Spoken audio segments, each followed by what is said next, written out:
नमस्कार, टुडे हिमाचल में आपका बहुत बहुत स्वागत है और मैं हूं गीतिका पांडे। आइए नजर डालते हैं हिमाचल प्रदेश से जुड़ी हुई आज की ताजा तरीन खबरों पर। लेकिन उससे पहले अगर आपने अभी तक चैनल को सब्सक्राइब नहीं किया है तो जरूर कर लीजिए। साथ ही हमारे व्हाट्सएप ग्रुप को जरूर ज्वाइन करें, जिसका लिंक डिस्क्रिप्शन बॉक्स में है। तो चलिए शुरू करते हैं हिमाचल से जुड़ी हुई खबरों को जानने का सिलसिला। प्रदेश में ऑरेंज अलर्ट के बीच अंधड़ ने मचाई तबाही, गाड़ियों पर गिरे पेड़। हिमाचल प्रदेश में ऑरेंज अलर्ट के बीच मंगलवार रात को कई क्षेत्रों में अंधड़ ने भारी तबाही मचाई। सिरमौर जिले में कई घरों की छतें उड़ गईं, कई जगह गाड़ियों पर पेड़ गिर पड़े। कुल्लू जिले में दूसरे दिन भी मूसलाधार बारिश हो रही है, जबकि लाहौल की ऊंची चोटियों में बर्फ के फाहे गिरे। ऑरेंज अलर्ट के चलते जिला कुल्लू का जनजीवन अस्त व्यस्त हो गया। कई जगहों पर भूस्खलन होने से सड़कें बंद है। खराब मौसम के चलते पैराग्लाइडिंग व रिवर राफ्टिंग को भी रोक दिया गया। बिलासपुर जिले में अंधड़ से कई जगह पेड़ और बिजली के खंभे गिर गए। सीएम सुखविंदर सुक्खू ने 15 इलेक्ट्रिक बसेस को दिखाई हरी झंडी। मैक्लोडगंज बस स्टैंड का किया लोकार्पण। मुख्यमंत्री सुखविंदर सिंह सुक्खू ने कहा कि पहली बार 15 इलेक्ट्रिक बसेस को धर्मशाला बस स्टैंड में शामिल किया गया है। आने वाले 3-4 साल में धर्मशाला बस स्टैंड पूरी तरह से इलेक्ट्रिक बसों से लैस हो जाएगा। ये बात सीएम सुक्खू ने धर्मशाला में हिमाचल पथ परिवहन निगम की 15 इलेक्ट्रिक बसेस को हरी झंडी दिखाकर रवाना करने के दौरान कही। उन्होंने 15 करोड़ रुपए की लागत से निर्मित मैक्लोडगंज बस अड्डे का लोकार्पण और 30 करोड़ रुपए की लागत से बनने वाले धर्मशाला बस अड्डे का भूमि पूजन किया। पालमपुर के कंडवाड़ी से डीएसपी क्षितिज राणा ने पास की यूपीएससी परीक्षा। हिमाचल प्रदेश के कांगड़ा जिले के उपमंडल पालमपुर के गांव कंडवाड़ी के बेटे क्षितिज राणा ने यूपीएससी परीक्षा पास कर अपने प्रदेश, क्षेत्र और माता पिता का नाम रोशन किया। उन्होंने इस परीक्षा में 824वीं रैंक हासिल की। वर्तमान में Kshitij Rana police training centre Daroh में बतौर डीएसपी प्रोबेशनर के रूप में सेवा दे रही हैं। क्षितिज राणा का जन्म 8 मार्च 1998 में हुआ था। उन्होंने Saint Paul senior school Palampur से 10वीं की परीक्षा पास कर army public school Dagshai Solan से 12वीं उत्तीर्ण की। उसके बाद उन्होंने Netaji Subhash institute of technology Delhi से BTech in electronics and communication की पढ़ाई की। हिमाचल में प्राकृतिक खेती कर रहे 87,000 किसानों का होगा प्रमाणीकरण। हिमाचल प्रदेश में प्राकृतिक खेती कर रहे 87,000 किसानों का प्रमाणीकरण किया जाएगा। अभी तक राज्य में प्राकृतिक खेती कर रहे 52,000 किसानों को निःशुल्क प्रमाण पत्र दिए जा चुके हैं। इस वित्त वर्ष में 87,000 नए किसानों को निःशुल्क प्रमाण पत्र जारी करने का लक्ष्य निर्धारित किया गया। कृषि सचिव राकेश कंवर ने बुधवार को राज्य सचिवालय में प्राकृतिक खेती खुशहाल किसान योजना की समीक्षा बैठक में अधिकारियों को इस संबंध में निर्देश दिए।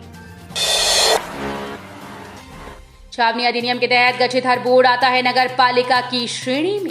हिमाचल प्रदेश हाईकोर्ट ने छावनी अधिनियम और नगर पालिका के संबंध में महत्वपूर्ण व्यवस्था दी। अदालत ने अपने एक निर्णय में कहा कि छावनी अधिनियम के तहत गठित हर बोर्ड नगर पालिका की श्रेणी में आता है। अदालत ने सुबाथू छावनी बोर्ड के गैर सदस्यों की ओर से पानी की दरों को बढ़ाने के निर्णय को निरस्त कर दिया। सुबाथू छावनी बोर्ड के सिर्फ 2 सदस्यों ने ही पानी की दर 8 रुपए से बढ़ाकर 53.50 रुपए कर दी थी। दलाई लामा बोले 20 से 30 साल और जी सकता हूं। चीन में हर दिन बौद्ध धर्म हो रहा विकसित। तिब्बती धर्मगुरु दलाई लामा ने कहा कि चीन जैसे देश में भी हर दिन बौद्ध धर्म विकसित हो रहा है। मैक्लोडगंज के मुख्य बौद्ध मंदिर में बुधवार को धर्मगुरु दलाई लामा की दीर्घायु के लिए आयोजित प्रार्थना सभा के दौरान दलाई लामा ने कहा कि मैं आप सबका शुक्रगुजार हूं कि आप मेरी लंबी आयु की कामना कर रहे हैं। उन्होंने कहा कि बौद्ध धर्म के हित के लिए मैं सदैव प्रयास करता आया हूं और आगे भी प्रयास करता रहूंगा। प्रतिभा सिंह ने निष्कासित नेताओं की घर वापसी का संकेत दिया। मंडी संसदीय क्षेत्र के सांसद और प्रदेश अध्यक्ष प्रतिभा सिंह ने कहा कि लोकसभा चुनाव से पहले निष्कासित नेताओं की जरूरत पड़ने पर पार्टी में वापसी होगी। वे चुनाव में उनके द्वारा किए गए कार्यों को देखा जाएगा। इसके बाद पार्टी निर्णय लेगी। अगर उन्होंने पार्टी के खिलाफ काम किया है तो उनका खामियाजा इसको भुगतना पड़ेगा। अब डोभी और गुलाबा से भी उड़ान भर सकेंगे मानव परिंदे। कुल्लू की पैराग्लाइडिंग साइट डोभी और गुलाबा में भी अब मानव परिंदे उड़ान भर सकेंगे। पर्यटन सीजन के दौरान कुल्लू को ये नई सरकारी पैराग्लाइडिंग साइट्स मिली हैं। इसकी अधिसूचना जारी हो गई। इन साइट्स को मंजूरी मिलने से जहां कुल्लू में साहसिक गतिविधियां बढ़ेंगी, वहीं स्थानीय युवाओं के लिए रोजगार के अवसरों में भी इजाफा होगा। कुल्लू आने वाले पर्यटकों में पैराग्लाइडिंग को लेकर काफी रोमांच रहता है। पर्यटक कुल्लू और मनाली आने के बाद पैराग्लाइडिंग करना नहीं भूलते हैं। बीमा करने निकले एलआईसी एजेंट की कार दुर्घटना में मौत। ढांक से खाई में गिरी गाड़ी।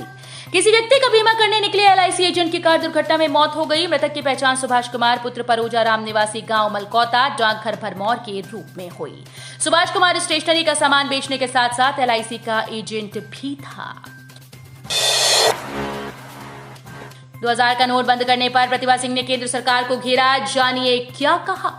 कांग्रेस प्रदेश अध्यक्ष व सांसद प्रतिभा सिंह ने नोटबंदी को लेकर केंद्र सरकार पर जमकर निशाना साधा। प्रतिभा सिंह इन दिनों मंडी, कुल्लू और लाहौल स्पीति के दौरे पर हैं।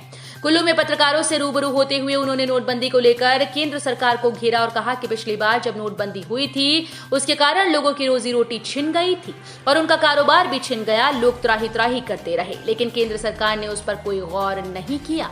उन्होंने कहा कि अब फिर से केंद्र सरकार ने 2000 के नोट को बंद कर दिया। इसका भी लोगों पर प्रभाव पड़ेगा और लोग इससे त्रस्त होंगे। एलसी के पदों पर भूतपूर्व सैनिकों के आश्रितों की बैच वाइज भर्ती के लिए साक्षात्कार 12 जून को। प्रारंभिक शिक्षा विभाग में भाषा अध्यापक के 3 पदों पर भूतपूर्व सैनिकों के आश्रितों की बैच वाइज भर्ती के लिए 12 जून को प्रारंभिक शिक्षा उपनिदेशक कार्यालय हमीरपुर में साक्षात्कार लिए जाएंगे। प्रारंभिक शिक्षा उपनिदेशक कार्यालय हमीरपुर से प्राप्त जानकारी के अनुसार सामान्य वर्ग के भूतपूर्व सैनिकों के आश्रितों के लिए 2 पद और एससी वर्ग के भूतपूर्व सैनिकों के आश्रितों के लिए 1 पद खाली है। बरियात में ट्रैक्टर व संयुक्ता शाहपुर स्टेट हाईवे पर बाइक दुर्घटनाग्रस्त 2 की मौत। चंबा जिले के अंतर्गत 2 अलग अलग जगहों पर हुए सड़क हादसों में 2 लोगों की मौत हो गई, जबकि 1 घायल हुआ। जानकारी के अनुसार पहले मामले में भटियात की सुरपड़ा पंचायत के तला के निकट एक ट्रैक्टर दुर्घटनाग्रस्त हो गया। हादसे में 18 वर्ष के युवक की मौत हो गई। युवक की पहचान लक्की कुमार पुत्र प्रहलाद सिंह निवासी खोला के रूप में हुई। हिमाचल के हमीरपुर ऊना जिले में मंडरा रहा लंपी वायरस का खतरा। पशुपालन विभाग ने जारी किया अलर्ट। पशुपालन विभाग ने ऊना और हमीरपुर जिलों में गायों और भैंसों में लंपी वायरस के खतरे को लेकर अलर्ट जारी कर दिया। अधिकारियों ने बुधवार को ये जानकारी दी। पड़ोसी राज्यों पंजाब और उत्तराखंड में वायरस के फैलने की खबरों के बाद अधिकारियों ने दोनों जिलों को अलर्ट कर दिया है।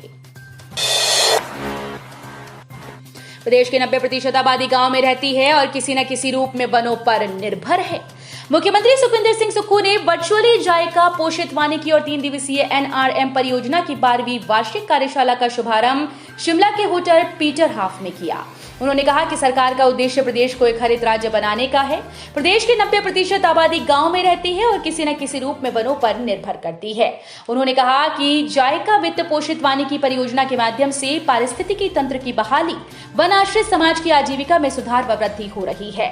जायका परियोजना में लगभग 900 से अधिक स्वयं सहायता समूह कार्य कर रहे हैं, जिनसे ग्रामीण महिलाओं का सशक्तिकरण हो रहा है। तो ये थे हिमाचल प्रदेश से जुड़े हुए आज के ताजा तरीन समाचार। उम्मीद करते हैं आपको जरूर पसंद आए होंगे। थोड़े से भी पसंद आए हो तो चैनल को सब्सक्राइब और वीडियो को लाइक करना बिल्कुल ना भूलें।